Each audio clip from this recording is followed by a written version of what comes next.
Olá, muito boa tarde para você que nos assiste. O Consulta ao Doutor já está no ar. Hoje é segunda-feira, tem quadro jurídico aqui no Consulta ao Doutor. Tem ainda entrevista falando sobre postura e coluna vertebral. E bate-papo também sobre doenças de pele no verão. Será que tem um jeito da gente se proteger também para evitar? Aproveite a oportunidade, tire suas dúvidas através do nosso WhatsApp. O telefone é 11 3337 5886. 3337 5886. Estou te esperando em todas as nossas redes sociais, lá no Instagram, @TVHit, no Facebook é Hit TV Oficial. E você pode se manter conectado e assistir a programação ao vivo através do site www.hittv.com.br. Já vamos iniciar o programa de hoje com o quadro jurídico Seu Direito, aqui no Consulta ao Doutor. Agora, Seu Direito, com o advogado Leonardo Girundi.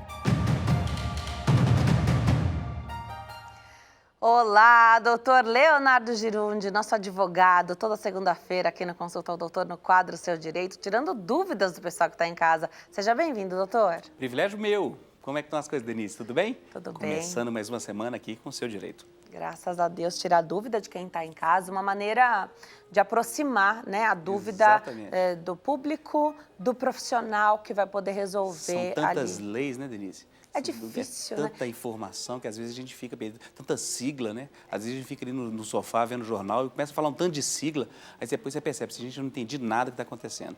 Então, por isso que é legal esse quadro, porque aqui a gente trata o seu direito, da sua dúvida. Você manda a sua dúvida, a sua pergunta, e a gente trata aqui da sua dúvida. E tem tanta coisa que é necessário traduzir, né? Sim. Imagina, a gente pode consultar, né? Hoje a informação está aí para todo mundo. Mas a informação, como ela vem ali no artigo, no livro, ela é muito difícil de aplicar também no dia a dia, né? Você leu, tudo bem, você entendeu ali qual que é a lei, mas como é que você aplica isso no meu problema? Exatamente, não é tão simples, é verdade. Por isso, mande a nossa dúvida aí para o seu direito, @hittv.com.br. Seu direito, @hittv.com.br. Também através do WhatsApp, durante todo o tempo do programa. A gente está tendo um probleminha agora aqui com o WhatsApp nesse início do programa, mas eu já tenho algumas perguntas aqui que bom. E a gente está solucionando isso. Então, 11 3337 5886. Mesmo que a gente não conseguir colocar essa pergunta na tela, as perguntas que chegarem a gente vai fazendo aqui para o doutor. Posso começar? Vamos lá. Verônica Abílio, lá da Paraíba, manda a pergunta dela. Boa tarde, eu recebo um auxílio-doença todos os meses, doutor. Ótimo. Só que meu advogado quer que eu dê 30% desse auxílio para ele. Isso está correto? Olha só, primeiro que sim, tem aspectos importantes para a gente tentar salientar e destacar desse tema. Primeiro que a Bíblia fala que é digno o trabalhador do seu pão ou do seu salário. Então, o primeiro aspecto é esse. O segundo aspecto é que vale a pena contratar e colocar no papel para não ter dúvida. O que diz o estatuto da OAB ou o que diz? Existe uma tabela, né? Então, uma tabela mínima de honorários da OAB. E o que diz lá? Que o profissional pode cobrar uma porcentagem, tá? Ele pode estipular essa porcentagem. Existem porcentagens que são muito altas, que aí se torna abusivo, né? Quase 50%, 60%, é extremamente abusivo. Mas é comum 20%, 30%? É uma porcentagem comum. E quanto tempo pode ser isso? Porque às vezes a pessoa fala assim, olha, eu vou receber pensão alimentícia a vida inteira, eu vou receber o aluguel a vida inteira, auxílio-doença por 5 anos. Por quanto tempo o profissional deve receber? O que determina o estatuto é que são pelos primeiros 12 meses. Então, pode receber de uma vez só o valor ou parcelar durante os primeiros 12 meses, desde que isso tenha sido combinado. Se não foi combinado, se não está no papel, você não precisa pagar. Se foi combinado, se é digno, está lá escrito direitinho no papel, no contrato, ele tem direito a receber. Já dizia o ditado popular que o combinado não sai caro, caro, né? Combinado não sai caro. E é importante isso, gente, perguntar antes, né? A gente fala o seguinte, é melhor você ficar com a cara vermelha durante o primeiro minuto do que com ela amarela a vida inteira. Então, perguntar, quanto que isso vai custar? Quanto que o senhor vai me cobrar para isso? A pessoa vai te dar o valor, a porcentagem, e fala assim, olha, desse valor eu não quero. Então, você também pode escolher nesse sentido. Até porque a relação do advogado com o seu cliente, você precisa ter ali uma sintonia, né? Então, de repente, você pode procurar o profissional que melhor vai te atender. Exatamente. Tem profissional que é mais especialista numa área do que na verdade. outra, Sim, sim. né? Então, tudo isso também vai variar o preço, o valor cobrado, Sim. que o doutor bem disse, isso pode ser cobrado, tem uma tabela ali do que é o mínimo e aquilo que você aceita ou não. Ah, não quero pagar Exatamente. 12 meses do benefício que eu vou conseguir. Então, contrate alguém que vai fazer diferente essa cobrança, né? Exatamente, é isso mesmo, perfeito. Legal. Mais uma perguntinha aqui da Janira, do Rio de Janeiro. Boa tarde, tenho 64 anos, trabalhei de carteira assinada há 9 anos e tenho 3 anos de contribuinte. Eu acho que é daquela outra modalidade. Então, Individual, 9 deve anos de ser? carteira assinada, Sim. acredito eu, Imagino. e mais 3 anos contribuindo aí de outra maneira, pagando ali o carnê. Posso me aposentar com esse valor? Aí, não sei qual o valor que ela escolheu, né? Exatamente, Primeira coisa é a seguinte, essa dúvida, a primeira coisa que você pode fazer, que você deve fazer se você está passando por essa situação, é buscar lá no Meu INSS, lá você pode buscar pela Previdência ou na própria agência da Previdência que está perto da sua casa do INSS, ir lá e pegar um extrato de contribuição. Então, do mesmo jeito que você tem o extrato bancário, que você pega ali toda a informação que você tem no seu extrato bancário, tem o extrato de contribuição, que você vai ver ali todos os anos que teve contribuição, qual o valor que foi contribuído, e aí lá embaixo vem assim, o número de meses. E existe um número mínimo de meses. O número mínimo de meses são 180 meses, são 15 anos de contribuição. Então, você tem que ter 15 anos de contribuição. Então, se você tem 9 anos de carteira assinada e mais 3 anos, por exemplo, de contribuinte individual, como autônoma, por exemplo, você tem 12 anos. Então, você precisa ter 15 anos, que é o tempo mínimo para completar, para pedir a aposentadoria. Lembrando que tem uma idade mínima para isso também, que é algo em torno de 62 anos para a mulher nesse ano que nós estamos de 2024, ok? Então, 62 anos mínimo e 15 anos pelo menos de contribuição. Lembrando que a pessoa tem que estar contribuindo para pedir, ela tem que ter ali o que nós chamamos de status previdenciário. A pessoa permanece com esse status até 12 meses após a última contribuição. Então, não pode falar, eu contribuí lá atrás, tem 20 anos que eu não contribuo, mas eu já contribuí 15 anos. Eu posso pedir? Falar assim, você tem que voltar a contribuir, assumir esse status novamente de contribuinte para pedir a aposentadoria. Então, no seu caso, é melhor você buscar a agência do INSS para ter certeza desses números, mas, teoricamente, a sua idade com o tempo de contribuição que você nos informou ainda não é possível. Então, continue contribuindo como individual, tá? Você pode fazer essa contribuição, o valor é menor, você pode fazer essa contribuição e daqui a alguns anos você pede a sua aposentadoria. Doutor, o que fazer quando, de alguma maneira, a agência lá do INSS não reconhece um tempo que você tem de serviço que foi trabalhado com carteira assinada e você contribuiu?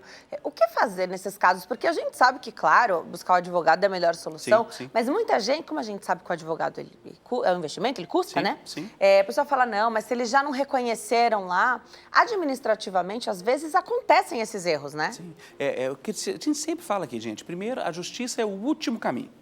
Tá? É o último caminho. Tem muitas coisas, como a Justiça do Trabalho, que nós chamamos de jus postulante, você pode ingressar judicialmente, inclusive sem advogado. Antigamente a gente chamava de pequenas causas, se lembra? Que na realidade essa é a Justiça Especial, que tem ali que até 20 salários mínimos você pode fazer sem a presença do advogado. Aposentar também. Então, inicialmente, o melhor caminho é você ir à agência do INSS e descobrir o que está acontecendo. E às vezes você vai descobrir que você pode aposentar na hora. E você faz ali o requerimento e não precisa de advogado. Normalmente é assim, em alguns poucos casos acontece diferente. Esse caso citado por você, Denise, era muito comum no passado, mas isso tem diminuído muito, porque hoje as chaves são todas eletrônicas, né? A empresa já tem chave eletrônica de entrada, de saída, então a tendência dessas informações se perderem se torna cada dia menor. Existia também no passado um número maior de informalidade. Isso acontecia muito quando, por exemplo, a pessoa trabalhava 10 anos numa empresa e a pessoa achava que estava com carteira assinada, ou melhor, estava com a carteira assinada e achava que a empresa estava recolhendo o INSS e a empresa nunca recolheu o INSS. Então, isso no passado era comum. E também na época das cadernetas, né? A gente ia juntando aquelas cadernetas, então a gente tinha que levar a caderneta, inclusive, para provar as contribuições. Isso tem mudado. Com isso, o número de problemas nesse aspecto tem reduzido muito. Mas, se é o seu caso, você ficou ali um tempo trabalhando numa empresa e a empresa não contribuiu, você tem que ingressar judicialmente contra essa empresa para que essa empresa faça a contribuição. E o que acontece muitas vezes nesse caso, Denise? A empresa muitas vezes fechou. você vai buscar a empresa e não acha a empresa. Mesmo assim, você deve processar a empresa, que o juiz titular daquela vara vai resolver a situação. Vai tentar achá-la em outro endereço, vai tentar achá-la e com isso o seu advogado vai te auxiliar muito, vai tentar achar de outra forma. E se não achar de forma alguma e perceber que tem a carteira assinada, você recebe os benefícios mesmo assim, mesmo que a empresa não tenha recolhido, porque aí a justiça vai atrás da empresa, vira um problema da empresa. Lembrando que é considerada apropriação indébita, roubo, né? Quando a pessoa desconta do seu salário alguma coisa para contribuir e não recolhe. Tá? Então, muito cuidado com isso, você empresário, principalmente. Se você está descontando do salário da pessoa, está lá, o salário mínimo, você desconta a cota do funcionário do INSS e não recolhe aquele valor, isso é considerado crime. Então, tome muito cuidado com isso. Descontou, recolha, porque você evite esse problema. Você fala assim, mas eu estou apertado, não tenho condições de pagar esse mês. Não desconte. Porque você está tirando o dinheiro de uma pessoa e não vai usar para o objetivo que você falou, que você estava utilizando. Então, tome muito cuidado com isso e saiba que você pode buscar informação com o seu contador e com o seu advogado. Porque no contra-cheque vem esse apontamento, Vem esse apontamento, vem o desconto lá. Por isso que eu estou te falando, hoje a pessoa percebe isso, né? E todo mundo tem acesso. E então, é nosso papel também, se algo não estiver dúvida, conformes, avisar. E aconselho a todos, independente da empresa que você está, de tempos em tempos fazer essa pesquisa. Eu estou aqui nessa empresa há tantos anos, não custa nada, sei lá, no INSS e saber se está sendo recolhido. É o meu INSS, a gente consegue acompanhar tudo, né? .gov.br, tem um site. Então é fácil você conseguir essas informações. Hoje não precisa nem sair de casa para fazer isso. Ao melhor, se você está nos ouvindo aí dentro do metrô, dentro do ônibus, você pode entrar aí depois que acabar o programa, tá? Espere, porque tem informações aí, eu acho que tem fisioterapeuta, tem tanta coisa boa aí hoje. Então você espera, depois que acabar tudo, você entra lá pelo seu telefone mesmo e você vai receber toda a sua informação. Aceitei a aposentadoria, fui lá, fiz administrativamente, deu tudo certo. Depois, doutor, procurei um advogado, sabe? E ele falou que se eu tivesse feito com ele, o valor de benefício seria muito mais alto. E aí? Muito difícil de acontecer isso, tá? É possível, antigamente nós tínhamos o que nós chamávamos de desaposentação, você lembra? Lembro. Tivemos um período que teve essa discussão e o Supremo já julgou esse caso falando que não é dessa forma. Então, o que era isso? Quando a pessoa se aposentava e continuava contribuindo. Dificilmente o INSS vai fazer um cálculo equivocado, é matemático, né? Então, é muito raro que isso aconteça, a não ser que ele não tenha considerado algumas contribuições. E você tenha como comprovar essas contribuições. Fala assim, olha, tem um período aqui que não apareceu e que se aparecer esse período ou entrar num depósito num valor superior, vai aumentar o que você vai receber. Então, você tem que ter documento. Não é simplesmente um achômetro, entendeu? Você, olha, o INSS conferiu só esse período, mas se fosse mais, o valor seria maior. Você tem como comprovar? O INSS não considerou? Então, você pode ingressar judicialmente e buscar essa diferença. É possível pedir revisões a qualquer momento? E que cuidado se deve ter ao pedir uma revisão na aposentadoria? Pode pedir a qualquer momento, né? Tem que ter informação correta, avaliar a informação correta. Hoje, volto a dizer, como é tudo digitalizado, isso tem diminuído. Para você ter ideia, nos últimos anos, um pouco antes da pandemia já era assim, e isso tem continuado, na pandemia deu uma diminuída, mas é normal. A pessoa recebe hoje a informação na sua casa, uma carta falando que ele pode se aposentar.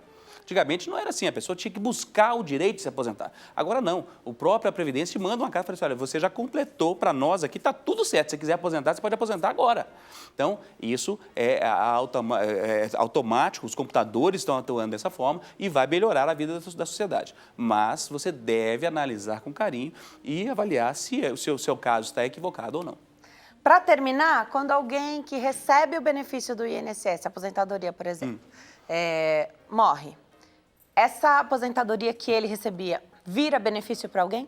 Vira pensão, né? E essa é uma das grandes dúvidas das pessoas, da população, porque existem dois tipos de pensão. E isso confunde todo mundo. Existe a pensão alimentícia, que é a pensão daquela que é o marido paga para a esposa, ou para um parente, na realidade, ou para os seus filhos, a pensão alimentícia, e tem a pensão previdenciária. A pensão previdenciária tem vários tipos de instituto. Então, se você estiver, por exemplo, vinculado, é muito comum em institutos privados. Então, se você é vinculado a uma instituição, uma polícia, ou um exército, uma instituição diferenciada, muitas vezes tem um instituto de aposentadoria diferenciado. E tem o Instituto da Previdência, que é esse que a gente conhece do INSS, né? Então, isso também se transforma. Então, se você contribuiu durante o período, é aposentado e faleceu, esse valor se transforma em pensão para o seu dependente. Lembrando que pensão previdenciária tem um limite de idade. a pessoa só recebe até completar 21 anos, ou quando ela tem uma deficiência, ele não é apto ao trabalho, ele não consegue trabalhar e, por isso, permanece ali a pensão durante a necessidade da pessoa. Diferente da pensão alimentícia, que não tem idade na lei. A lei não trata até quando que o pai deve pagar a pensão alimentícia para o filho. Lá na lei fala que até quanto o filho precisar. Normalmente 24, 26 anos, que é a idade que normalmente o filho sai da faculdade e entra no mercado de trabalho. Então são idades diferentes. Na questão da previdenciária tem idade. Então a pessoa faleceu, a esposa recebe a pensão. E aí tem vários tipos de situações, como por exemplo o caso de união estável, a pessoa divorciou de uma, ou está separada, ou deixou aquela casa e está morando com uma outra pessoa, então pode ser dividida essa pensão, né? Então tem várias situações aí. Mas a pessoa faleceu recebendo a aposentadoria, ele deixa a pensão para sua esposa, sua companheira, esposo ou companheiro, ou para os seus filhos, desde que eles tenham até 21 anos de idade. Doutor, hoje ainda aposenta só por tempo de trabalho? Sim, você pode aposentar por tempo de trabalho ou por idade. Tá. Né? Então, tem idades mínimas, ali 65 homem, 62 mulher, tem o tempo mínimo de contribuição e tem o tempo de contribuição. Né? Se você contribui ali por 35 anos, você pode se aposentar. Mesmo não tendo a idade ainda. Mesmo não tendo idade. Existem alterações na lei, recentes inclusive. Antigamente nós tínhamos fatores previdenciários, então existem aí alterações e essas são possíveis de acontecer a qualquer momento para evitar que a pessoa se aposente muito cedo. Tá? Para que evitar isso? Para falar assim, mas por que acontece isso? Porque é uma questão financeira, né? Reduz o número de pessoas que estão contribuindo e a nossa população está envelhecendo, não está? Então aumenta o número de pessoas recebendo. Então todo dia nós temos mais pessoas recebendo, se aposentando e recebendo e muitas vezes menos pessoas contribuindo. E aí a conta não fecha. Tirando o problema que nós temos crônico da corrupção, principalmente do passado, né? Então, bem administrado e da forma correta, a gente consegue chegar lá. Perguntinha do público. Vamos colocar na tela? A pergunta chega através do WhatsApp. Sempre nos surpreende. Vani, aqui de São Paulo. Boa tarde. Trabalhei 20 anos e me aposentei com 62 anos por idade. O direito para se aposentar é de 15 anos trabalhados. Como ficam, então, esses 5 anos que trabalhei a mais, né? Que ela trabalhou 20 anos. Parece que ela ouviu a gente falando todos os detalhes, né? E é exatamente. Não fica para o governo. Na realidade, você tem um mínimo de tempo de contribuição, é 15 anos. Perfeito. É um mínimo de contribuição. Como eu falei, é uma balança. Você precisa ter um número de X pessoas pagando para que o número X de pessoas possam se aposentar. Né? Então, é uma balança econômica. Então, esse valor gera contribuição. Lembrando que muitas vezes a pessoa fala, então não vale a pena, vou parar de contribuir. A contribuição previdenciária não é só esse benefício da aposentadoria. A aposentadoria é um dos benefícios. Nós temos vários benefícios, se eu não me engano, 12 ou 13 tipos de benefícios. Além das vários tipos de aposentadoria, tem ali, por exemplo, o auxílio. Né? A licença maternidade, o auxílio maternidade, por exemplo, é um benefício. Além disso, tem, por exemplo, o auxílio doença. Fala assim, eu contribuí 15 anos e parei de contribuir. Se você tiver algum problema, você não recebe. Então, a contribuição, a manutenção da contribuição te dá outros benefícios além da questão da aposentadoria. Mais perguntinha através do WhatsApp. Vamos colocar na tela, por favor? Elizabeth, do Rio de Janeiro. Olá, a prefeitura não quer me dar a CTC. Eles podem me impedir de aposentar? Já tenho 63 anos e 25 trabalhados. É diferente? Obrigada, Elizabeth. É diferente os estatutos, né? Exatamente. E cada prefeitura pode usar de forma diferente também, porque existe ali contratos. Existem pessoas que são vinculadas por concurso público e tem pessoas que estão ligadas por tipos de contratos. Então, depende muito do caso. Mas, para te deixar tranquilo, ninguém pode te impedir de aposentar. A aposentadoria é um direito seu. Se você tem 63 anos, eu não reparei se é homem ou se é mulher, né? Se for homem, falta ali mais 2 anos. Ela é mulher que perguntou isso. Então, se é mulher, se é 63 anos, você tem mais do mínimo de 62 e tem mais tempo de contribuição. Você tem 25 anos de contribuição. Então, você pode se aposentar e ninguém pode te impedir de aposentar. Ninguém pode te impedir de deixar o emprego, de pedir demissão. Não existe isso. É um direito seu. Se você entende que você pode se aposentar, vai lá no INSS, busca o seu extrato de contribuição e peça a sua aposentadoria e se aposente e viva tranquilamente os seus próximos anos. Então, a aposentadoria não é um fator que, de repente, não vou me aposentar agora, porque senão a empresa vai me dispensar. Não, é ao contrário. Inclusive, o seguinte, a empresa não pode, inclusive, demitir quando a pessoa está próxima de aposentar. Tá bom. É um benefício, a pessoa está próxima do período de aposentadoria, Tem estabilidade. ela tem estabilidade, né? Ela tem que ficar sempre ser mantida naquilo ali. Lembrando que você se aposenta não afeta o seu trabalho. Você pode continuar trabalhando, ok? Então, não afeta a sua possibilidade de trabalhar. E continua vertendo contribuição. Normalmente. Tá. Aí as pessoas falam assim, mas tem gente que fala que se eu me aposentar, eu não posso trabalhar mais. Tem tipo de aposentadoria que você não pode trabalhar mais. Se você se aposentou, por exemplo, por invalidez, uma pessoa que se aposenta por invalidez é porque o INSS falou que ela não pode trabalhar, não dá conta de trabalhar. Se ela não dá conta de trabalhar, como é que ela está trabalhando? Então, tem alguma coisa errada. Ou o INSS não percebeu, ou você está enganando, está mentindo. Então, isso é errado. Se você se aposentou por invalidez, você não pode nem ser diarista. Nem diarista, você não pode trabalhar, porque você declarou para o INSS que você não tem capacidade de trabalho. Então, você está tirando benefício de uma situação, ok? Lembrando, e nesse mesmo caso acontece, por exemplo, quando a pessoa recebe seguro-desemprego. Se a pessoa recebe seguro-desemprego, muitas vezes chega e fala, olha, eu quero trabalhar, mas não assina minha carteira nos próximos 2 meses, não? Comete crime quem contrata e aceita a situação e quem impede a situação. Perfeito. Nós temos que trabalhar com a verdade. A verdade tem que prevalecer. Olha, eu recebo seguro-desemprego, então eu não devo trabalhar. Se você conseguir um emprego, meu irmão, vai trabalhar e pede o seguro-desemprego. Tem um tanto de gente doido para conseguir um trabalho. Se você conseguir o trabalho, comunique, olha, eu consegui um trabalho, eu só precisei de 1 mês do seguro-desemprego. Abra mão ali do seguro-desemprego, porque você vai estar trabalhando. Então, esse é o caminho correto. Eu tenho 1 minuto e o sonho de responder a próxima pergunta do público. Vamos ver o que chega para nós. Ricardo, aqui de São Paulo. Eu tenho 35 anos de contribuição, 52 de idade. Posso me aposentar? Homem, Ricardo, está muito novo. Né? A sua idade é pouco para aposentadoria. Você vai ter que fazer o cálculozinho lá, procura uma agência do INSS, mas você não vai conseguir aposentar com essa sua idade, não. Tá. Ok? Vai ter um fator para evidenciar aí, a situação sua é diferente. Doutor, a gente recebeu várias perguntas, o WhatsApp voltou durante a nossa interação. Maravilha. Vou pedir para o Rodrigo, que é o nosso produtor, separar essas perguntas que a gente faz na semana que vem, tá bom? Perfeito. Aguarda aqui. Obrigada por ter vindo, adoro te receber aqui. Hoje, uma jornada dupla aqui, logo o pessoal que está em casa vai saber que tem programa indo para o ar com a participação do Dr. Leonardo Girundi. E, claro, você pode seguir o doutor lá nas redes sociais, né? Exatamente, @LeonardoGirundi, @LeonardoGirundi. E continue mandando suas dúvidas e perguntas, porque nós estamos aqui só para atender você. Obrigada, doutor. Até semana que vem. Muito obrigado. Beijos, até mais. Deus abençoe vocês. Boa semana, amém. Obrigada.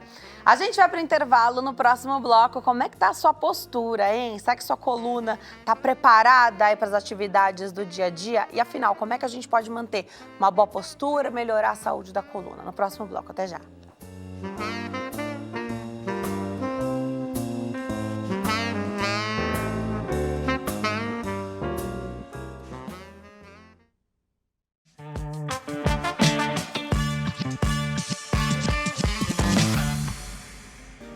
Nós estamos de volta nesse bloco para falar de postura e coluna vertebral. Aproveita a oportunidade para mandar sua pergunta através do nosso WhatsApp. O telefone é 11 3337 5886. Nosso convidado para tirar as nossas dúvidas nesse bloco é o Dr. Rodrigo Fazio. Ele é fisioterapeuta, especialista em tratamento da coluna vertebral. Doutor, obrigada por ter vindo. É uma alegria te receber aqui. Eu que agradeço a oportunidade de estar novamente aqui nessa casa maravilhosa, Denise. Tudo gira em torno da nossa coluna vertebral, né? E a gente só percebe, só dá conta do quanto uma dor ou uma disfunção na coluna nos prejudica e nos tira da nossa atividade quando ela acontece, né? É muito comum que as pessoas tenham algum tipo de dor na vida. Minha primeira pergunta é, ter uma dor, ou porque travou, porque exagerou, pegou algo mais pesado, ficou o dia inteiro com o filho no colo, significa já uma falta de saúde, é só um alerta, todo mundo vai ter algum tipo de dor na coluna. Como é isso para a gente entender a gravidade dessas dores que podem ser esporádicas, que podem seguir com a pessoa? A gente sabe hoje que a dor ela é multifatorial. O que significa? Que existem várias causas, mas a principal, uma das principais uma das maiores causas é a dor física. É aquela dor nas costas, aquela dor por fazer alguma coisa ou não fazer alguma coisa. Então, se é uma dor leve, se é uma dor que cessou rápido, foi embora rápido, provavelmente foi algo pontual. Agora, o que a gente vê muito no consultório é: eu estou há 6 meses com dor, eu estou há 6 anos com dor e acha que é normal. Isso já é um sinal e um alerta do teu corpo te falando que alguma coisa não está bem, que algo não está bem. Eu falei que tudo gira em torno da coluna, né? Eu já ouvi, queria que você pontuasse aqui, a pessoa que foi buscar neuro, era dor de cabeça, queixa, ou era dor no ombro, até foi no ortopedista, mas o problema não estava no ombro, o problema não estava no braço, no antebraço, era um problema na coluna. Ah, mas está doendo meu joelho. Tudo bem, aí o joelho também ficou prejudicado, mas o que deu início, né, onde começou, foi a coluna. Isso existe? É verdade ou um grande mito? Isso é verdade, porque a coluna, junto com o nosso cérebro, ela forma o nosso sistema nervoso central, que dali sai toda a inervação da coluna, saem os nervos que vão para os nossos órgãos, que vão para os nossos músculos, que mandam informações vitais para o nosso corpo. Então, a coluna é uma estrutura muito importante. Para a gente que trabalha com isso, é a mais importante, porque dali sai o estímulo para o coração, dali sai o estímulo para o intestino, dali sai o estímulo para você movimentar uma perna. Então, a coluna tem uma causa, na grande maioria das vezes, primária. E você pode ter uma repercussão por compensação, de defesa, ou realmente é o trajeto daquela região da coluna que está sofrendo alguma coisa e vai repercutir naquele membro, naquela perna, naquele braço. Uma dor da cervical pode vir para o braço. Por que vir para um lado? Porque a raiz nervosa da cervical vem, uma parte dela vem para o braço. Ela pode vir para fora, ela pode vir para a parte interna. E você pode ter alterações desde força, sensibilidade, uma queimação, uma sensação de que tem algo ali e te incomoda. Como é que a gente cuida da nossa coluna? Então, tem exercício para a coluna? Trabalho em casa e hoje a gente já resolveu algumas questões aí, acho que do trabalho de casa, né? Que o home office se instituiu em muitas empresas. Então, às vezes, a empresa ofereceu a cadeira para o funcionário e aí você adaptou a melhor mesa que tem na sua casa para ficar ali mais ajeitadinho para você não sentir dor. Mas não é só postura enquanto a gente está sentado. Envolve, inclusive, não ficar muito tempo sentado, né? Existe uma grande discussão nessa área de coluna, porque os estudos hoje mostram que não tem alteração, não tem relevância a dor com a postura. Só que não é o que a gente vê no dia a dia. Tá bom. O estudo fala que se você ficar no celular não vai piorar a tua dor. Porque Mas pior. a gente antigamente lia jornal, nossos avós principalmente. Tá. Só que nossos avós não ficavam 3 horas como a gente fica no WhatsApp e nas redes sociais. Então a gente tem que ter um pouco de bom senso. Não existe uma postura ideal. Essa é a postura da Denise. Mas a gente também não pode se ficar desleixado com a postura, sentar de qualquer jeito. Então a gente tem que buscar um equilíbrio de você ter uma postura mais confortável, que não te prejudique. E aí, em cima disso, a gente fala. O primeiro ponto para você trabalhar uma postura é exercício físico. Eu sou fisioterapeuta, estou falando de exercício físico. Porque a gente trabalha para ajudar a pessoa a fazer exercício físico. E hoje a nossa geração é uma geração de sedentários. Internet, conectado demais, aplicativo para tudo.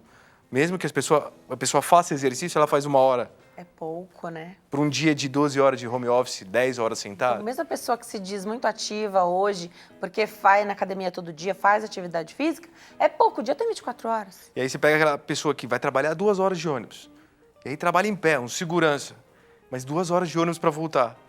E tá uma rotina de trabalho sedentário. Ele pode até caminhar, mas para o corpo a caminhada é básico, é algo um pouco que não tem relevância para essa questão de ativação, fortalecimento. E principalmente você está falando aí de um exercício resistido para a coluna. Exercício resistido, exercício de força, né, que é com carga, as variações de exercício, musculação, crossfit, funcional.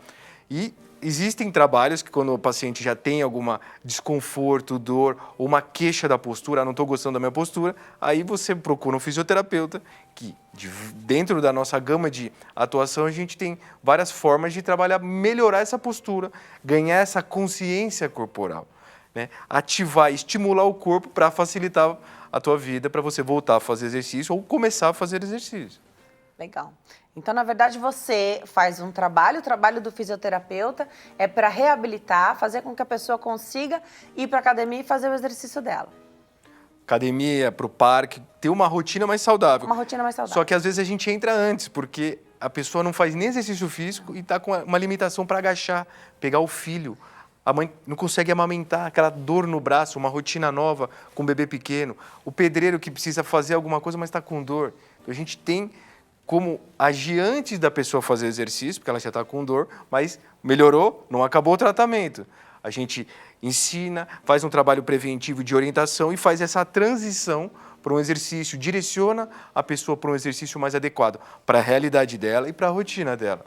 Então, acho que tem diminuído isso que eu vou falar, mas ainda acontece muito. Ou a interpretação da pessoa também que ficou errada, mas eu ainda ouço muitas pessoas dizerem: o médico falou que eu não posso fazer nada, agora estou em repouso. Que tipo de atividade que não pode ser feito? Porque o nosso dia a dia, e vocês falam muito então das posições, né? Até para você ir ao banheiro, você faz um exercício ali, né? Então, de agachar, de levantar, que você precisa estar minimamente com a reabilitação ok, né? Tá hábil a fazer aquilo, porque senão você não consegue, imagina. Vai usar fralda, você vai precisar... Não consegue fazer o básico da vida, né? Caminhar até o banheiro. A nossa espécie sempre se movimentou, a gente caçava lá atrás. E a gente está cada vez menos se movimentando. É importante esse trabalho de conscientizar as pessoas, porque lá na frente a gente vai sentir falta. Agachar é o movimento que a gente faz para sentar no vaso sanitário. Isso. Uhum. E que tipo de idoso a gente quer ser, né? Porque a gente vai viver cada vez mais. E a geração de idosos, o que a gente vê hoje, a geração de idosos, super idosos hoje, então ali 80 a mais, são pessoas que, na maioria, vêm enfrentando dificuldade. E olha que na idade jovem deles havia mais atividade do que o nosso hoje. Eram mais ativos, né? E hoje com dificuldade. Então a gente olha e fala: preciso fazer mais exercício físico, porque eu não quero... sem ter, de fato, algo ali que vai me tirar do dia a dia, de uma cadeira de rodas. Eu não quero precisar de outra pessoa para me locomover, ir ao banheiro, fazer o básico, né? E esse trabalho, essa consciência é para ter essa autonomia. Você falou, essa geração dos nossos avós, super ativa e tem dificuldade. Imagina a nossa geração. É verdade. A gente não sabe, qualquer coisa que a gente for achar é especulação. Mas a gente já tem um cenário. Então a gente tem que plantar agora para colher depois. Autonomia e independência. Ou para depender o menos possível de recurso, de pessoas, para fazer o básico, que é levantar da cama, levantar do vaso sanitário, pegar um ônibus, entrar num carro, sair de um carro. Pentear o cabelo, escovar os dentes, tudo a gente precisa ter ali, o tônus muscular, né? E as ramificações saem da coluna, a doutora falou isso. Por isso a importância, a vitalidade da coluna. A coluna com o cérebro, o sistema nervoso central, é algo fantástico, porque ali é uma região super vital. É ali que começa a formar, no 14º dia de fecundação, o finalzinho da coluna, o filum terminale, é ali que começa a desenvolver o feto. Então, é uma região muito nobre. Só que às vezes a gente deixa de lado na correria do dia a dia. Aquela dor vai passar, e chega uma hora que você já está 1 ano sentindo dor. E o pior é que a gente acostuma a sentir dor, né? A gente acostuma com as alternativas ali, o remedinho, se automedica, que não deve, mas acontece. Você vai se acostumando, a qualidade de vida está indo embora. Quanto mais velho a gente fica, essa dor vai demorando mais para ir embora, vai te tirando mais do cenário normal, né? E o que aconteceu recentemente saiu, a gente estava falando, o doutor Leonardo estava aqui, no INSS, a maior causa de afastamento, ano passado, foi hernia de disco e dor na coluna. Isso só vai aumentar, porque a gente está mais sedentário, a expectativa de vida está aumentando, então a gente tem mais pessoas que não fazem exercício físico, não tem uma rotina saudável.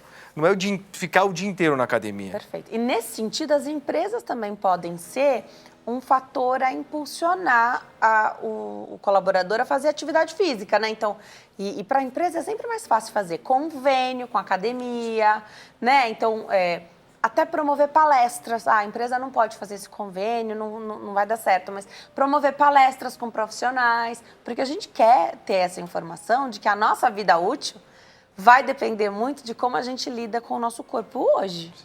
E eu falo bastante para meus pacientes no consultório que às vezes a pessoa, a dor acabou, a dor passou, já estou de alta. Calma. Por quê? A dor foi embora, mas e a causa da dor? A dor é uma consequência, é um sinal do seu corpo. E agora a gente tem que entender Primeiro a gente tira a dor e depois entender o que está causando essa dor. Qual que é o bloqueio, qual que é a restrição, qual que é a fraqueza, qual que é a falta de flexibilidade, mobilidade. E aí é o papel do profissional da fisioterapia, do fisioterapeuta, fazer essa leitura, direcionar. Já um trabalho ativo, até passar por um profissional de educação física, para a pessoa começar a ter hábitos e estimular mais o seu corpo. Ótimo. Tem perguntinha do público, vamos colocar na tela? Saber o que chega para nós através do WhatsApp? A pergunta é do José Antônio de Fortaleza, Ceará. Boa tarde. Tenho hérnia de disco comprovado por ressonância magnética. Também sinto uma dor irradiante descendo na perna esquerda. Faço o percurso de ida e volta ao trabalho de bicicleta. Isso ajuda ou pode atrapalhar? Como posso fazer para melhorar no meu dia a dia? Obrigada, José. Essa é uma boa pergunta do José, porque a bicicleta, em teoria, ela não vai piorar o teu caso. Mas se ele já está sentindo essa dor que, se está irradiando, está vindo da coluna, está vindo da região lombar. Por que só um lado? Porque a raiz nervosa vai para um lado só. Ela se ramifica. Então, se ele está sentindo uma dor, o corpo já está avisando, José, algo não está bem. Ele até pode usar, porque a bicicleta é o meio de locomoção dele, só que ele tem que procurar ajuda. Às vezes começa com uma medicação, com um diagnóstico médico e já um direcionamento para tratar isso, que provavelmente, pelo sintoma dele, é um pinçamento na raiz nervosa, lá no final da lombar, que vai irradiando para a perna, que vai região do bumbum, posterior da coxa, que é a parte de trás da coxa, que pode chegar até os dedos do pé. Só que se está muito inflamado, a bicicleta, para alguns casos, ela pode piorar um pouco.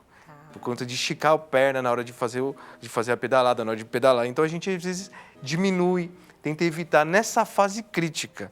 Mas a gente não suspende a bicicleta da vida, ele vai voltar a pedalar normalmente. E é ótimo ter essa atividade, né? Já que ele se adaptou, ótimo fazer essa atividade. Mas na hora da crise, pode ser que não seja tão interessante. Mas no caso dele, que já tem ali a comprovação, ele já sabe o que ele tem, ele é um candidato a fazer o acompanhamento fisioterápico, né? Ele precisa procurar um fisioterapeuta para começar esse tratamento para ontem, porque provavelmente isso já é algo que já acontece há um tempo, para começar a melhorar essa dor, tratar a causa do problema, a dor é consequência, para voltar a ter a qualidade de vida e sentir menos dor, que no curto prazo vai diminuindo e no longo prazo qualidade para poder pedalar e voltar a fazer as atividades dele.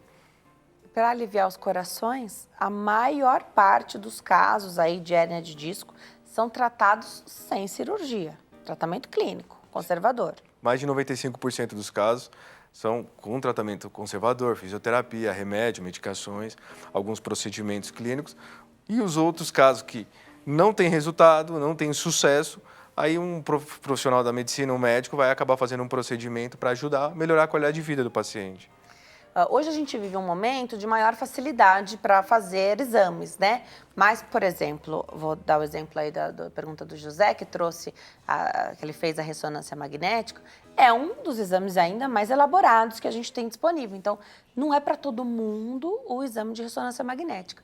E eu tenho percebido hoje, ainda mais, né, com essa super especialização médica, os médicos dando diagnóstico e dizendo que pela clínica eles já sabem que o que está provocando aquela dor é uma hérnia de disco, eles dizem mais ou menos ali a localização e tocam o barco, seguem o tratamento sem a necessidade de realização de exames. Como que você recebe isso? Porque o médico vê esse paciente nesse dia, depois encaminha para a fisioterapia. Quem vai ver todo dia é você, é o fisioterapeuta. Os pacientes costumam gostar de exame, de ter um laudo que comprove, ou hoje, com essa explicação e melhorando essa dor, conscientizando, já está mais tranquilo das pessoas seguirem, vão fazer o tratamento, vão aderir ao tratamento, mesmo sem terem ali um papel com um laudo. O laudo ajuda demais a pessoa a começar um tratamento. As pessoas ainda têm o hábito, eu preciso fazer uma ressonância, eu preciso saber o que eu tenho. Tá bom. Só que antes de saber o que você tem, a gente precisa saber como é que está a tua rotina, como é que está a tua vida. O exame é complementar. Às vezes, aquele problema já existe há muito tempo e você começou a sentir dor por outro motivo. Hérnia de disco todo mundo vai ter, só que se ela vai causar dor é outra história, porque algumas alterações na ressonância, nos exames, são como se fossem rugas. Todo mundo vai ter. Só que nosso estilo de vida, os exames evoluíram muito. Então a gente precisa entender qual tipo de hérnia, aonde, tamanho, localização, o que essa hérnia está causando, para aí sim ter relação do exame com o que o paciente está apresentando de queixa, de reclamação. Legal. Mais uma perguntinha do público, vamos colocar na tela? Aproveite e participe através do WhatsApp, como fez Luciano Santos, do Rio de Janeiro. Olá, tenho muitas dores no meio das costas e venho sentindo dores no braço esquerdo. O que pode ser e como tratar? Obrigada, Luciano. Essa dor que o Luciano comenta no meio das costas, que é a região torácica, ela aumentou muito depois da pandemia, no meio da pandemia, as pessoas ficarem mais tempo sentadas, né? Não ter aqueles intervalos, muito tempo numa postura só, que é uma dor do meio das costas que pode irradiar ou não para o braço. Essa dor ela tem uma relação com a coluna, final da coluna cervical, ali o começo da coluna torácica, é uma região que tem a ver com a respiração, porque o diafragma, que é o músculo da respiração, também é inserido na coluna. Você vê a importância da coluna. Por que o pessoal faz yoga? O yoga não ganha só flexibilidade, o yoga trabalha a respiração. E se você trabalha a respiração, você trabalha a extensão, a movimentação da tua coluna. Então, a ideia, se você está sentindo uma dor no meio das costas, provavelmente você está com rigidez, tensão. E aí o Luciano precisa buscar um profissional para tirar essa sensação de travamento, esse bloqueio, para melhorar a dor, que é uma consequência, para ele diminuir esse sintoma, essa queixa dele. Os fisioterapeutas usam um termo que é muito legal da gente aprender e saber o que é o encurtamento. Então, a gente passa por uma avaliação e vocês dizem, olha, Denise, está um pouco encurtada. O que isso significa? E dá para ser encurtado, sem ter, então, grande flexibilidade, você vai explicar o que significa exatamente o encurtamento, mas ter uma coluna sem dor? Ou esse encurtamento vai gerar dor na coluna? Geralmente, o encurtamento é um fator que pode influenciar, é um fator que vai influenciar na dor nas costas. A pessoa que tem muito encurtamento, dificuldade de pôr a mão no chão, flexionar o tronco, pôr a mão no chão, ela tem uma tendência, isso já é comprovado, a ter uma dor lombar, uma dor nas costas. Esse encurtamento, essa falta de flexibilidade do músculo, ele pode ocorrer até fator genético, tem gente que é mais encurtada, já de família, e pelo estilo de vida. Só que a gente também, na avaliação, no atendimento, a gente vê o que é muscular, o que é na articulação, o que está bloqueado, o que está rígido, o que falta de consciência. Porque hoje a gente fala das crianças, elas estão crescendo nos tablets. E cadê o estímulo? Cadê aquela base para as crianças? Nossa geração foi uma geração que pedalou, brincou na rua. Hoje, por segurança, nas grandes e pequenas cidades, as pessoas ficam cada vez menos brincando. E o estímulo a gente vai perdendo. E isso é muito importante para quando a gente for adulto. A gente tem base de vários estímulos. Correr, pular, agachar, subir numa árvore. Hoje, cada vez menos as crianças fazem isso. Até eu tenho falado bastante com pediatras sobre isso, eu tenho um filho pequeno, né?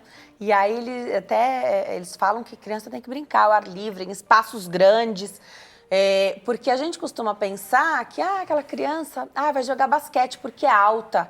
Ela cresceu porque ela teve um estímulo esportivo e de atividade, então não é... Tem a configuração genética, claro, mas se você dá a oportunidade da criança brincar livremente, ela também cresce, né? Então, até isso, o crescer, essa questão da flexibilidade, que na nossa época a gente via muito as crianças muito flexíveis, hoje até vem diminuindo, porque as crianças brincam menos em espaços maiores, né?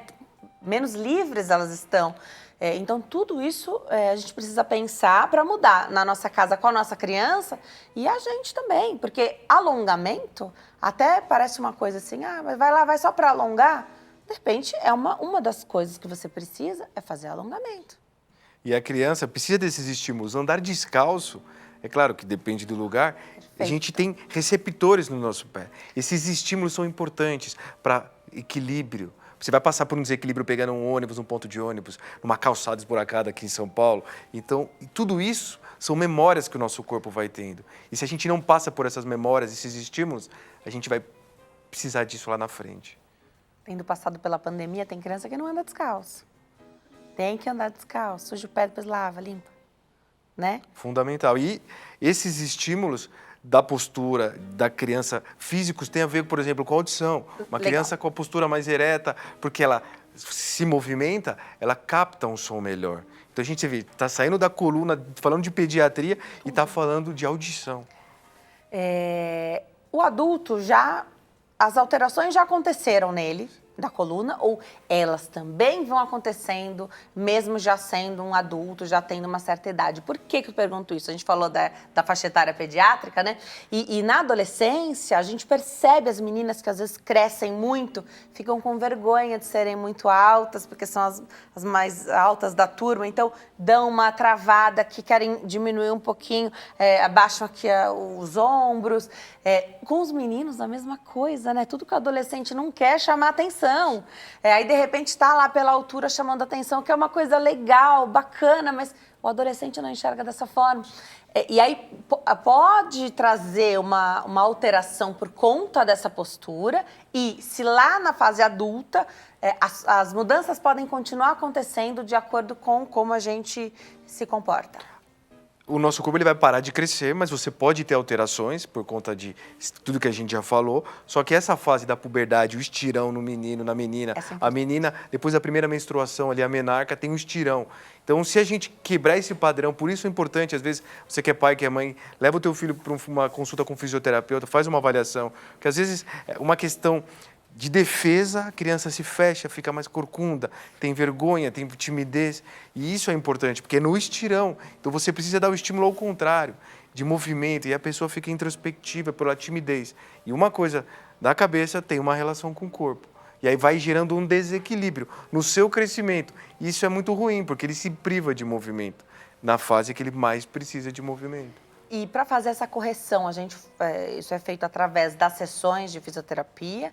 Hoje, bom, na minha época eu estudei até com um rapaz, na adolescência, que usava um colete. Aliás, isso gerou um estigma enorme ali na sala, a gente observava, ele era envergonhado por conta disso.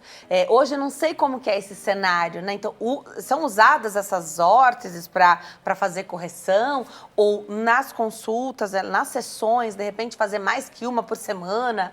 Como é isso hoje para conseguir corrigir aquilo que precisa, principalmente pegando essa faixa aí de adolescente, adulto, jovem? A gente direciona uma atividade física específica ou direcionada que a pessoa consiga fazer, o jovem adulto consiga fazer. Existem algumas órteses, alguns coletes, mas é para quem já tem uma deformidade, já tem algo diferente, algo muito maior. Aqueles coletes para melhorar a postura, a gente sabe que isso não funciona. Ele te força numa postura que não é sua postura. Então você fica cansado. E aí você vai tensionando outras regiões e vira aquela bola de neve. Um problema para resolver outro, cria outro problema. E aí quando a gente vai ver lá na frente, é algo mais difícil de a gente tratar, de a gente ajudar o paciente. Aquelas cintas ou coletes, eu não sei, usados para o trabalhador que carrega muito peso.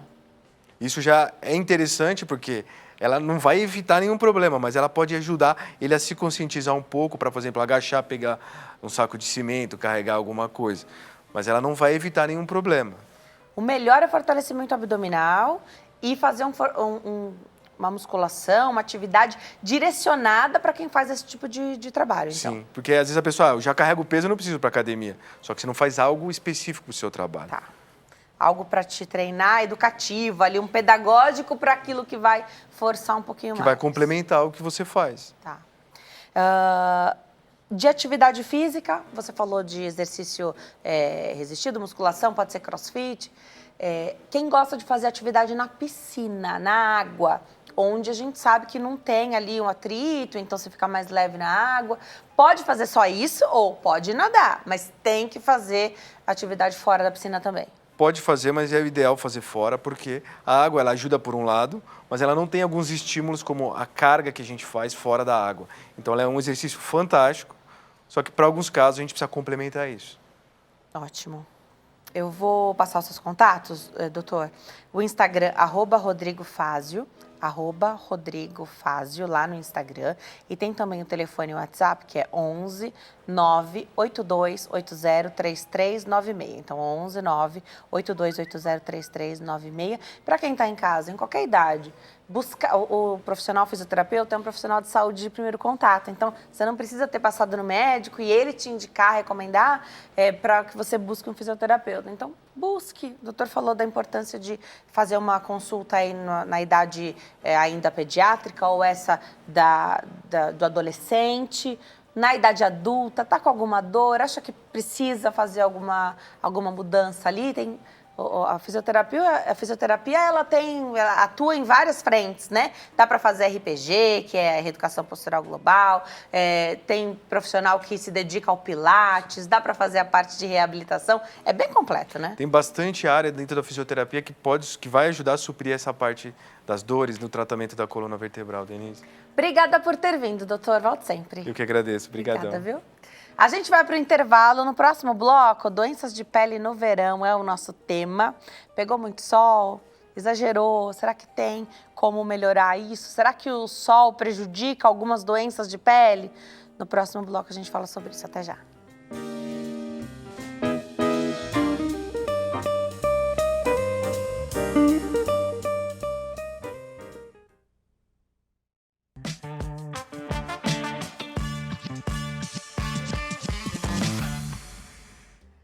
Nós estamos de volta nesse bloco para falar de doenças de pele no verão. Será que tem algo que melhora com o sol ou nessa estação mais quente do ano e algo que piora, que depois a gente precisa dedicar aí mais tempo para reverter, voltar ao processo de tratamento que estava antes? Com a doutora Silmara Spinelli, farmacêutica bioquímica formada pela Unesp, especialista em farmacêutica, esteta e dermaticista. A doutora só não faz chover, doutora. Bem-vinda, adoro te receber aqui. Feliz Ano Novo, sua primeira aparição aqui no Consulta Doutor 2024. Ano Novo, um prazer meu estar aqui, sempre adoro estar com você, eu acho que é muito esclarecedor, né? É uma oportunidade de a gente poder conversar sobre diversos assuntos, né? Então é um privilégio estar aqui com você. O privilégio é nosso ter você com seu conhecimento, compartilhando aqui tudo com a gente. Para você que está em casa, telefone e WhatsApp para participar, 11 33 37 5886. E tem um VT tema para a gente dar o pontapé inicial nesse bate-papo. Vamos ver. Os cuidados com a pele no verão são essenciais para proteger contra os efeitos adversos da exposição solar intensa. Algumas recomendações incluem o uso adequado de protetor solar, evitar exposição direta ao sol nos horários de pico, hidratação constante, consultas regulares a um dermatologista e uma alimentação rica em antioxidantes. Ao adotar esses cuidados, é possível aproveitar o verão de forma saudável, protegendo a pele contra queimaduras solares, envelhecimento precoce e outros danos associados à exposição solar. Saiba mais agora no Consulta ao Doutor. Muito legal, uma lembrança antiga dessa pele descamando depois do sol. Quanto tempo eu não tenho contato com alguém que descama, porque a gente não toma mais sol, né? Então, assim, ainda bem que isso eu não tenho visto no meu dia a dia, mas ainda acontece com muitas pessoas o excesso da exposição solar, né? Não é uma delícia tirar isso, meu Deus, não pode tirar, né? Não pode tirar. E não pode tirar, e também não pode tomar esse sol. Mas aqui, para começar esse bate-papo, pegando o sol como início, já que a gente está falando do verão, né? A gente evita essa exposição no horário pior do sol, passa bastante protetor solar. A gente tem hoje como ferramenta aquelas camisetas, roupa, né, de proteção solar. Então, manga longa, eu mesmo tenho vários que é para usar e não me expor, né, ao sol. A gente não quer isso para prejudicar o maior órgão do nosso corpo. Mas, às vezes, um pouquinho de sol. E assim, sem exagerar, e o tempo passa rápido, né, quando a gente está no mar, na praia, na piscina, já pode gerar um dano muito grande em determinado fototipo de pele. Você fala, mas não foi muito sol, foi pouco tempo de exposição sem a camiseta ou aquele prazo que o protetor solar já devia ser reaplicado e você esqueceu, passou um pouquinho, você fala, sei lá, não foi nem uma horinha de exposição, é pouco. Isso já pode prejudicar, trazer um dano aí para a pele? Pode. Os fototipos mais baixos, que a gente chama, são as pessoas mais branquinhas, mais clarinhas. Elas têm uma sensibilidade maior. Então, elas podem causar eritema, que a gente chama, né? Que é a inflamação da pele, que é essa vermelhidão que depois vira uma casquinha para tirar. Então, é onde é pior. As pessoas mais claras, né? Com cabelo claro, olhos claros, você deve tomar bastante cuidado. A minha filha também bobeou, ficou vermelha. Fica vermelha. Então, assim, as pessoas mais claras têm que usar. O ideal é você passar antes de ir para a praia. Porque senão você não vai passar na praia, você não passa direito, aí passa conversando, né? E aí não dá. O ideal é passar antes de ir para a praia, o protetor solar. As roupas é uma alternativa muito viável, muito bacana, porque a gente fala que o ideal é ficar na praia das 11, não se expor ao sol das 11 às 4. Isso. Mas é o horário que as pessoas mais ficam. Então, assim, você pode se proteger com guarda-sol, as roupas são interessantes, o chapéu de sol, óculos escuro, tudo isso vai te ajudar a proteger, tá? A você poder curtir a praia, né? Que eu acho engraçado que o pessoal fala que esse horário que não pode é o horário que você vai antes, não tem ninguém, nesse horário tá cheio. Tá cheio de gente, é. E também aquele dia que não tá o tempo muito firme, não fez um sol de manhã, nesse horário faz sol. O nublado, né? Esse horário tá mais gostoso de estar na praia, a água tá mais gostosa, ou na piscina, né? Então tem ferramentas para que a gente possa estar nesses lugares, ainda mais com criança. Eu conseguia não me expor muito, né, mais, eu conseguia me preservar muito mais do sol antes de ter o Lucas do que agora, porque ele quer brincar e eu tenho que estar com ele. Então, eu me exponho muito mais hoje do que antes dele ter nascido, né? Fazia menos falta para mim. Agora não, agora eu tenho que estar lá. Então, lancei mão, nunca tinha usado. Agora só uso as manguinhas compridas, proteção solar. E mesmo assim, passando o protetor nas mãos, a gente percebe a diferença, né? Então, você pensa, se não tivesse com a roupa, então você passa o protetor, põe a roupa, ok, você fez a tem lição boas de alternativas, casa. que são as roupas, aqueles bonés que protegem aqui, porque às vezes você não protege aqui, queima tudo aqui. Fantástico. O Lucas tem esse, eu não tenho, mas ele Eu usa. acho bem interessante, porque protege bem aqui para a criança, né? Porque ela acaba. E aí você consegue passar o protetor solar só no rosto. O ideal para a criança, às vezes, é o de bastão, o de filtro físico, porque o químico, às vezes, ele cai no olho e arde, e aí é complicado, né? Então, tem uns de bastão que você consegue passar em criança, que é bem bacana. E, claro, né? Então, ter certeza de que está fazendo a sombra ali na pele da criança, né? Tem só uma parte ali, as pernas, os braços, que estão ali mais expostos, mas ter certeza de que você está num cantinho ali que está mais protegido, né? É o guarda-sol, tudo Guarda-sol, até mesmo estando debaixo do guarda-sol, usando a roupa, às vezes o sol, a gente está falando de Brasil, né? Sim, sim. Há As locais em temperaturas, a né, temperatura- que E foram... com vento, então tá muito sol, tá muito quente, mas tá ventando muito. A gente não percebe em passeios de barco, né? Passeios no mar, ou no lago, na lagoa, rios. A gente não percebe, porque tem a velocidade né? Assim, que você tá andando, uma ventania, você nem se deu conta que tá se queimando tanto. É verdade. Aí a pergunta, para quem tem psoríase ou já alguma outra questão de pele, uma micose que você estava tratando ali, que estava tudo certo, mas tomou esse sol, prejudica ou melhora nessa fase? Para a psoríase, o sol é bom, porque o sol na psoríase é um dos tratamentos, a gente usa a luz para tratamento de psoríase.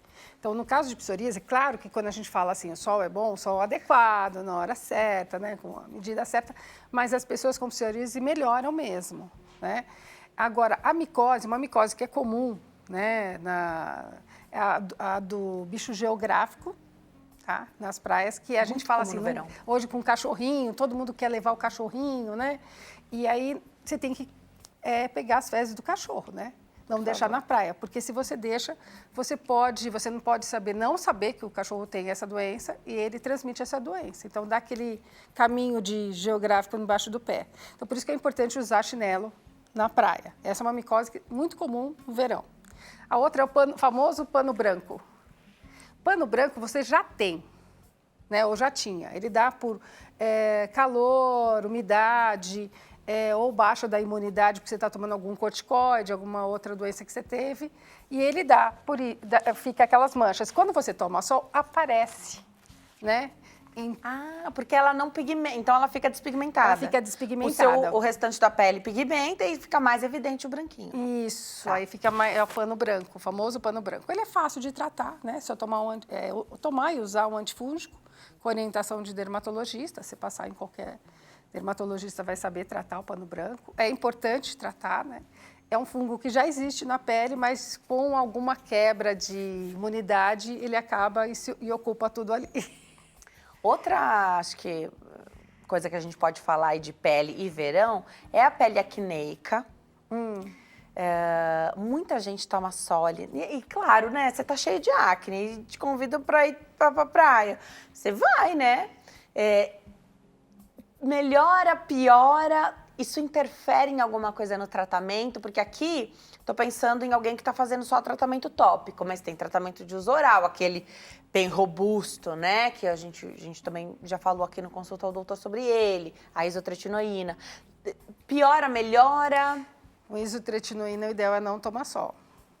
Não tomar sol. E já tem uma acne que piora no verão, porque você vai usando muito protetor solar mais e tal. oleoso, né? Tem pele que fica mais oleosa, né, no verão. Então, assim, realmente é muito ruim, né, a acne no verão. Vai manchar. Às vezes a gente, né, que não aparece uma ou outra Sim. e ela acaba manchando, né? E mesmo procurando o protetor solar que tem a consistência que mais combina com a nossa pele, Sim. né? E hoje a nossa pele brasileira é mais oleosa, então a indústria, o mercado tá aí, né? O toque seco, oil free, tem tudo isso. Sim. Mas mesmo assim, e eu falo isso por experiência própria, a gente tem que encontrar aquele que vai melhor, né? Sim. E tem o que a gente encontra pro rosto, e tem aí outro desafio para encontrar o produto do corpo. Não Sim. basta ser toque seco, você tem que, de fato, dar match ali com o protetor solar, Com né? protetor solar. Na verdade, você tem que procurar os de filtro físico, e de preferência só filtro físico. Não são tantos. Não é muito, Mas, não são assim, muitos, né? Mas que são. aumentaram bastante. E assim, em diversas marcas. Não é uma coisa que assim, a pessoa fala, não vou conseguir comprar. Vai conseguir comprar. Tá. Né? Às vezes, ao invés de você comprar um mais simples, você paga em 2 vezes, 3 e compra o melhor, né? E não é de marca, tem marca mais simples também que tem protetores bons. Eles fazem uma barreira física Uma mesmo. barreira física. O que acontece? Ele serve até para luz, para essa luz aqui que a gente tem, ele serve para essa luz quando tem filtro físico, porque ele forma uma barreira física. Então ele reflete os raios solares UVA, UVB e até a luz visível também. Mesmo assim, tem que reaplicar. Tem que reaplicar. Mas cada 2 horas. na verdade, a reaplicação dele é melhor, porque o químico ele vai absorver os raios solares e ele passa a não ter ação. Então, o físico não. O físico tem uma ação mais longa Tá. e você reaplicando, você vai estar bem protegida, entendeu? Algo que eu acho muito legal, que dá pra gente lançar a mão, são dos antioxidantes via oral, que funcionam como filtro solar, né, protetor solar via oral, de tomar, mas não significa que a gente não tenha que passar o produto na pele também. Na verdade, é o polipódio leucotomos, que é um protetor solar de uso oral. Você tem que tomar uma dosagem certa, pode ser em farmácia de manipulação, ele tem pronto também, tá? Industrialmente. Tem trabalhos já publicados em relação a isso. Ele diminui o eritema. Então, assim, você vai poder ficar um pouquinho a mais, até ficar vermelho. Tá. E vai diminuir o eritema também, você vai perceber isso. Mas a pele, você vai conseguir bronzear essa pele? Porque é um desafio de muita gente. Consegue bronzear. Aliás, uma dica é assim, você quer bronzear, não dá para passar protetor 60 no corpo, que você não vai bronzear. Então, você pode passar o 15, né? Você está protegendo, porque significa que você pode ficar 15 vezes a mais do que você ficaria. Tá. E tem que ser gradual, não adianta querer, num dia, aproveitar aquele dia e falar, hoje eu vou ficar morena. Não é dá. assim. Então, você se protege do câncer. Primeiro que, aqui a gente está imaginando que as áreas que são mais suscetíveis a câncer de pele, você está protegendo mais. Sim. Né? Então, pensando aqui você quer um bronze nas pernas, né? Então, Sim. Então, ok, você vai diminuir o fator de proteção solar aí nas pernas que você quer ganhar Sim. essa cor.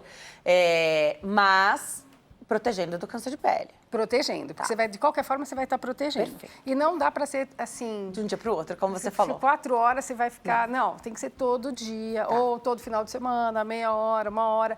O sol faz bem. Você até pode ficar um pouquinho sem protetor. Sol é vida, né? Porque é vitamina D. Então, assim, você pode ficar uns 15, 20 minutos, não mais que isso. É que nem a gente não consegue, né? Porque ele vai tirar o dia para você tomar sol. Não dá, né? Mas, assim, se você conseguir fazer isso, é ideal, né? Tomar um pouquinho de sol por dia. No máximo meia hora. 20 minutos, assim, no máximo. Daria até... É o que eu falei, né? O tempo passa muito rápido. Na beira da piscina. Em horário bom também, em tô horário falando. bom. No horário certo, né? Então, não perder Se a mão meia com hora essa no meio-dia, você tosta. E cada um sabe do seu histórico também, né? Então, sim. Porque se a já pessoa... não está recomendado que você faça isso, então não faz. Mas, para quem tem essa possibilidade, muita gente tem, então tome esse solzinho. Agora, a gente está com o sol pior, parece, né? Então, Sim. prejudicando mais a pele do que décadas atrás. Sim. E tem até no celular, você pega ali o fator de radiação, muito mais elevado do que antes. Então, parece assim, acabaram de falar que o câncer que mais, a maior incidência de câncer é o câncer de pele. Então, tem que tomar cuidado. A gente falou do sol aqui, brincou de tomar sol na pele, mas tem que tomar cuidado. Tá. Porque a camada de ozônio, o buraco está cada vez maior. Então, assim, e a radiação pior. Né? Não é só uma sensação. Você vê, as temperaturas chegaram elevadíssimas nos últimos meses, aí dezembro, janeiro. Então, assim, não dá para ficar se expondo e... E o que eu acho muito legal da gente entender é que é um acúmulo do sol da vida que vai gerar um problema pra gente. E até que não seja o câncer, mas as manchas que a gente quer tanto evitar e se livrar delas quando a gente já tem. Sim. Né? Então, o acúmulo do sol é a vida inteira. Por isso que lá, nossa responsabilidade de cuidar dos pequenos, que eles não sabem que tem que passar protetor solar, e eles estão aprendendo agora, né? Alguns não vão nem saber, Nem mas querem, a gente né? vai passar. Nem querem, né? Não querem saber. A gente sabe, a gente vai passar, vai cobrir ali com a roupa, acho que acostumar com a roupinha, né? Eu acho a roupa uma grande alternativa para a criança. Porque ela consegue brincar, ela consegue fazer as coisas e consegue estar protegida, né? Outra coisa importante é que, assim, as pessoas que têm melasma não adianta querer tomar sol. Não dá. Então, o Entendeu? melasma tá no rosto, aí não posso tomar sol nem no corpo. Não, então assim, não, pode tomar no corpo, mas assim, a pessoa mas ela vai sentir aquele calor. Então, é mesmo, tá no então, ambiente então quente. assim, eu tô controlada, meu melasma regrediu completamente.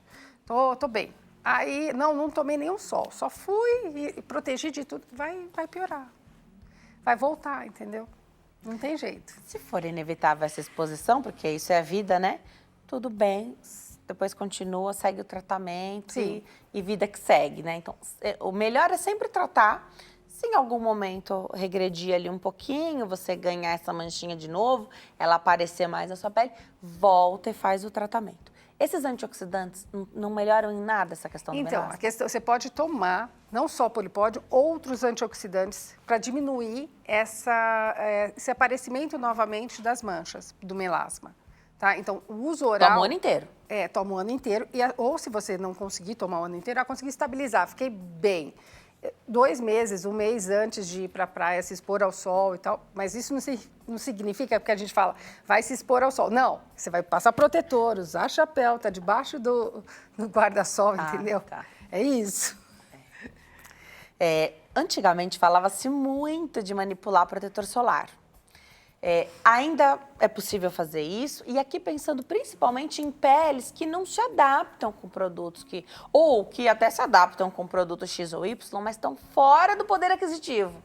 Tá. Porque um frasco do produto não vai durar o verão inteiro, não é para durar o verão inteiro. Não é para durar o verão Né? inteiro. Se tá durando o verão inteiro, você tá usando pouco, aí tá errado. Ainda usa manipular? Como que é hoje o teu dia a dia com protetor solar lá na tua farmácia? Então, tem uma legislação que para você... as nossas bases de filtro solar são prontas e elas são testadas, porque você tem que testar, Tá bom. tá?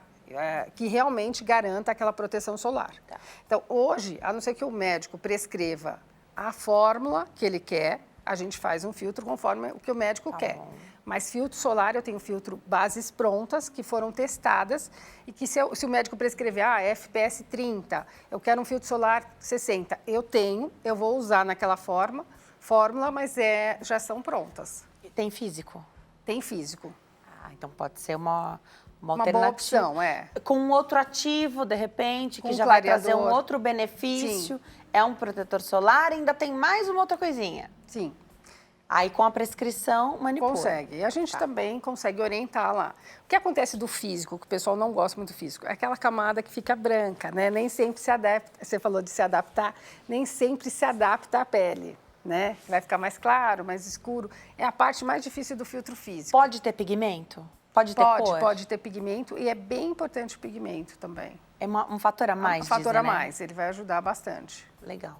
Então, precisa escolher o protetor, precisa se proteger e precisa viver o que o verão tem de melhor para oferecer, né? Sim. Agora, para quem tem algumas doenças que não combinam com o sol, lúpus, por exemplo, aí não tem protetor que baste, né? Não, a pessoa tem que... Porque assim, o lúpus, ele pode estar... Você pode estar na fase pior ou você pode estar muito controlado. Aí é uma questão de conversar muito com o médico, porque é uma doença autoimune séria, muito séria, né? Que tem que tomar todos os cuidados. As pessoas, às vezes, quando melhoram, esquecem, né? Aí fazem um monte de coisa e aí pioram. Agora, uma doença do verão que eu acho importante falar também é as de unha, né? Ótimo. Você enxugar bem, né? Porque a gente toma muito banho, saiu da praia, tem que passar E uma sua, água. né? Exatamente, sua. Aí você tem as dermatites, né? Nas dobras. Nas dobras, essa parte toda. Então, se secar bem, se puder passar um talco, alguma coisa que vai dar aquela secada, que ele dá uma melhorada, né? Melhora bem isso. Para que você não tenha isso, porque tem adolescente, né? Quem joga tem, criança acaba correndo, ficando suado, não vem tomar banho em seguida, vai ficando aquilo, vai piorando, né? Então, assim, isso dá para melhorar bem, tá? Porque é incômodo, a dor quando começa é bem incômoda. Tá? Para terminar, no couro cabeludo, caspa, quem tem essa dermatite seborreica, no verão pode piorar. A gente tem que tomar algum cuidado. Você falou de proteger, colocar o boné, o chapéu, mas aí também abafa. Tem que proteger. Tá. Mas assim, hoje você tem aqueles com trama aberta. Perfeito. Que é para não abafar, porque se abafar você pode ter problema mesmo, né? Tá. Então assim, quem tem problema de oleosidade pode piorar. O capilar também, tá? Pode piorar. Tem filtro solar para cabelo, para haste, tem filtro solar em spray, o liquidozinho para você borrifar aqui para quem tem, principalmente para quem tem menos cobertura de cabelo, né? Tem menos cabelo, aí fica mais exposto, então aproveitar e também passar, que pode depois... Eu gosto bastante do filtro líquido, aí ele já é mais químico, mas em algumas coisas tem que usar ele, né? Ele é mais químico, eu tinha pensado nisso. Tá. Mas dá para usar, não tem problema. Você volta? Volto, claro. Ai, o tempo sempre é curto com você, doutora. Vem mais, eu adoro te receber, sempre um tema que desenrola, sempre muita informação. Doutora, atua em várias áreas, super especialista. Eu vou deixar aqui o contato lá no Instagram, é @SilmaraSpinelli, @SilmaraSpinelli. Tem o site que é www.emporiomagistral.com.br, o Facebook é empório.magistral. Volto sempre. Obrigada. Obrigada, sempre uma alegria. Delícia. Obrigada a você que escolheu ficar coladinho aqui com a gente. Fique com Deus, te vejo amanhã. Tchau.